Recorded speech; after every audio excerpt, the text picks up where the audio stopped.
அக்கௌண்ட்டில் இருக்க எல்லா பணமும் எடுத்துடுறாங்க. நீங்கள் இதை ஒரு கிளிக் பண்ணிங்கன்னா உங்கள் அக்கௌண்ட்டில் இருக்க காசு போய்டும். நீங்கள் என்னென்ன யூஸ் பண்ணுறீங்க எல்லாமே போய்டும். அது எப்படி வரும்னா, நான் உங்களுக்கு கீழே காமிக்கிறேன் பாருங்க ஸ்க்ரீன்ஷாட். இப்படி தான் இது எனக்கு வந்தது. இது யார் நம்பர்லேருந்து வந்ததுன்னா என் ஃப்ரெண்டு நம்பர்லேருந்து வந்தது. இப்போ என் ஃப்ரெண்டு எனக்கு கால் பண்ணால் அவங்களுக்கு நான் அந்த ஆடியோ போடுற இருக்கேன். அவனுக்கு என்ன நடந்ததுன்றது அவன் தெளிவாக சொல்லியிருக்கான். எனக்கு வாட்ஸ்அப்பில் வந்து ஒரு லிங்க் வந்து கவர்மெண்ட் இது லிங்க் மாதிரி அனுப்பிச்சாங்க. ஓகே, நான் அதை கிளிக் பண்ணோன்னுமே எனக்கு அது ஃபங்க்ஷன் ஆகும் பார்த்தியா, சுற்றிட்டே இருக்கு. அது மாதிரி சுற்றிட்டு இருந்து சரி டேட்டா அது ரொம்ப ஸ்லோவாக இருக்குன்ட்டு நான் என்ன பண்ணேன், டேட்டாவை ஆஃப் பண்ணிட்டு ஆன் பண்ணிட்டு திருப்பி வாட்ஸ்அப்புக்குள்ள போனேன். எனக்கு வாட்ஸ்அப்புக்குள்ளே போல. அதுக்கப்புறம் இன்ஸ்டாகிராம் போனேன். இன்ஸ்டாகிராம் போயிட்டு வெளியே வந்துட்டு மறுபடியும் இன்ஸ்டாகிராம் போறேன். இன்ஸ்டாகிராமும் உள்ள எடுத்துக்க மாட்டுது. அது போல நான் எந்தெந்த ஆப்புக்குள்ள எல்லாம் போறேனோ அது எடுக்கிறாங்க.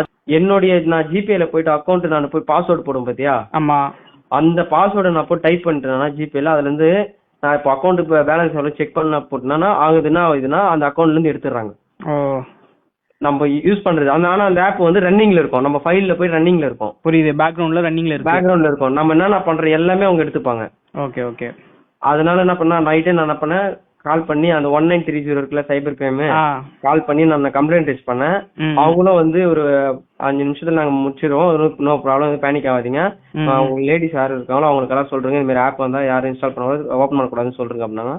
நான் எல்லாமே சொல்லிட்டேன், எல்லா ஃபேமிலி சர்க்கிள் எல்லாரும் சரி சொல்லிட்டேன். எனக்கு அதுக்கப்புறம்னா ஆப் அது கண்டுபிடிக்க முடியல. அவங்க போய் ஃபைல் மேனேஜர் தேட்டர் கண்டுபிடிக்க முடியல. போனை வந்து ரீபோர்ட் கொடுத்துருங்க. நாங்க போனை ரீபோர்ட் கொடுத்தேன். போனை ஃபுல்லா நைட்டே நான் ரீட் பண்ணேன். ஒரு 12:30 மணி ஆச்சு இந்த ப்ராப்ளம் நான் ஃபேஸ் பண்ணிருந்து. ஆக்சுவலா பாத்தீங்கன்னா ஆர்டிஓ ஆஃபீஸர் அப்படின்னு சொல்லிட்டு வந்திருக்கு. அவன் என்ன நினைச்சிட்டான், சென்னையில் இருக்கிறதால சில பைக்ல ஏதாவது ரூல்ஸ் ஏதாவது இதா இருக்கும், நம்ம ஏதாவது சிக்னல் இது போனதுக்கு ஏதாவது ஃபைன் போடுறதுக்காக வந்து மெசேஜ் பண்ணிருப்பாங்க நினைச்சிட்டு அவன் அந்த ஆப் வந்து ஓகே கொடுத்துருக்கான். கடைசியில பார்த்தா அது வந்து ஆட்டோமேட்டிக்கா பேக்ரவுண்ட்ல ரன் ஆகிட்டே இருந்திருக்கு. அவன் எதெல்லாம் ஓப்பன் பண்றான்னு நீங்க கேட்டுருப்பீங்க பாருங்க. அதே மாதிரி தான் இப்ப நடக்கும். என்ன பண்ணாலும் மொத்த பணமும் எவ்வளவு நீங்க உங்க மொபைல லிங்க் பண்ணி போன்பே ஜிபே வச்சிருக்கீங்களோ மொத்த பணமும் அவங்க எடுத்துவாங்க. அதுக்கப்புறம் அதை நம்ம ஒண்ணுமே பண்ண முடியாது. போனது தான். அதனால இனிமேட் சோசியல் மீடியாவா இருக்கட்டும், வாட்ஸ்அப் எல்லாமே கவனமா யூஸ் பண்ணுங்க.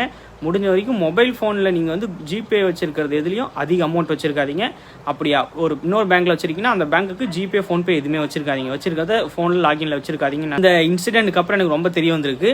அதனால இந்த வீடியோ எல்லாருக்கும் ஷேர் பண்ணுங்க. அப்பதான் அவங்களும் தெரிஞ்சுப்பாங்க. ஏன்னா நிறைய பேருக்கு இந்த வீடியோ வந்து ரொம்ப யூஸ்ஃபுல்லா இருக்கும். இது எனக்கே வந்துச்சு இந்த ஆப். நான் தெரியாம ஒரு கிளிக் கொடுத்துருந்தா இந்நேரம் என் ஃபுல் போனை ஹேக் ஆயிருக்கும். நான் ரீபூட் ஒரு நிலைமையில வந்திருக்கும். ஏன்னா ஃபுல்லாவே அவங்க கண்ட்ரோல்ல போயிடும். நீங்க எது ஓப்பன் பண்ணாலும் ஓப்பன் ஆகாது.